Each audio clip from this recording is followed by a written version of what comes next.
Welcome back. It is 9:40. From the mouths of babes, Scott Hershovitz is a professor of law and philosophy at the University of Michigan. In his new book, he tackles the big challenges in life with the help of his two kids, Hank and Rex. His book is called Nasty, Brutish, and Short: Adventures in Philosophy with My Kids. And Scott joins us this morning. Scott, thanks for being with us. Hey, my pleasure. Thanks so much for having me. It's fascinating that, the more you talk to kids, they ask such simple things, and things are so simple to them that they're almost like mini philosophers, aren't they, with the simplicity with which they ask questions and respond to them? Yeah, they're puzzled by the world and they're trying to puzzle things out, and they don't know what grown-ups think the explanations things are, so they just ask questions that are sometimes super profound. So instead of spilling answers to them, you try to, I guess, get them to come up with their own answers in the Socratic method, as you say. So tell us how that works. Like if you're talking about God or identity or punishment, you pick the big topic.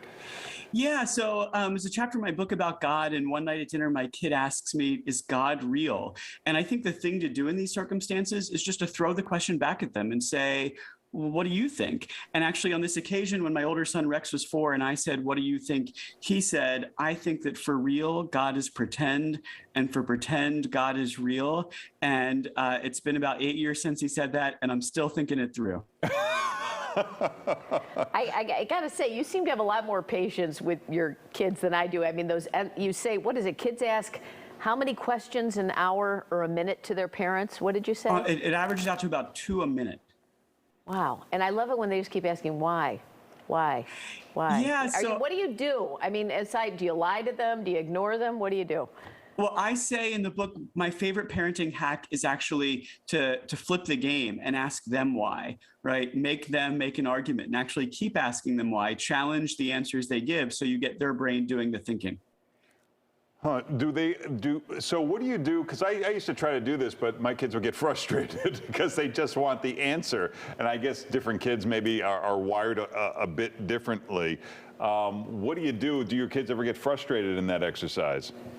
Yeah, they do sometimes get frustrated, and then you drop it. But, another trick is to kind of bring the conversation. If you think it's an important conversation to have, like a question about God or a question about, rights or, punishment, something important, just bring the question back up at bedtime. Kids love to extend their bedtime. And so I find that like some of the best conversations we actually have when they're just trying to like milk the day for a little bit more.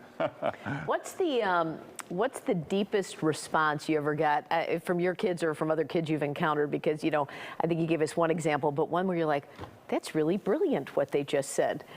Well, I'll give you a really great question that a kid asked. There's this little boy named Ian whose parents, they had guests over for dinner, and Ian was watching TV with the 3 kids in that family, and he missed his favorite show because the 3 kids picked a different show.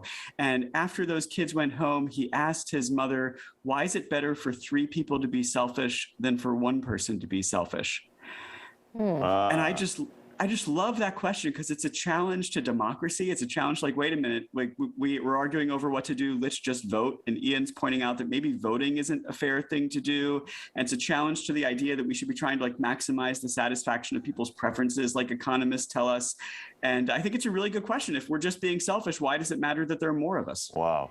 My sister's a first grade teacher, and she always says that, everyone thinks their kid is the smartest kid, but it's the kids that ask questions that other kids wouldn't ask. So you shouldn't get frustrated because that really is a sign of a kid who's pretty smart, right?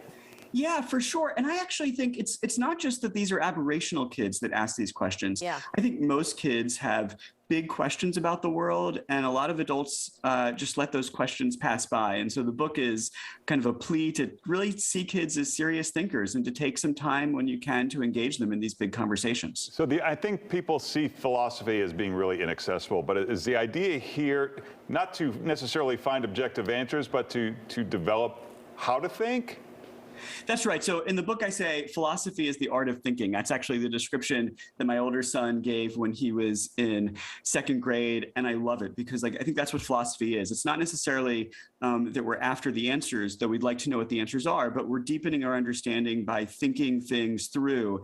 And my second aim for the book is really to help adults recapture some of the wonders kids have at the world and to find their way back to asking some of the big questions they had when they were kids. Well, the book is Nasty, Brutish, and Short, Adventures in Philosophy with My Kids. For more, you can check out ScottHershowitz.com. He's on Twitter as well. Thanks, Scott. Thanks so Scott. much. Great stuff.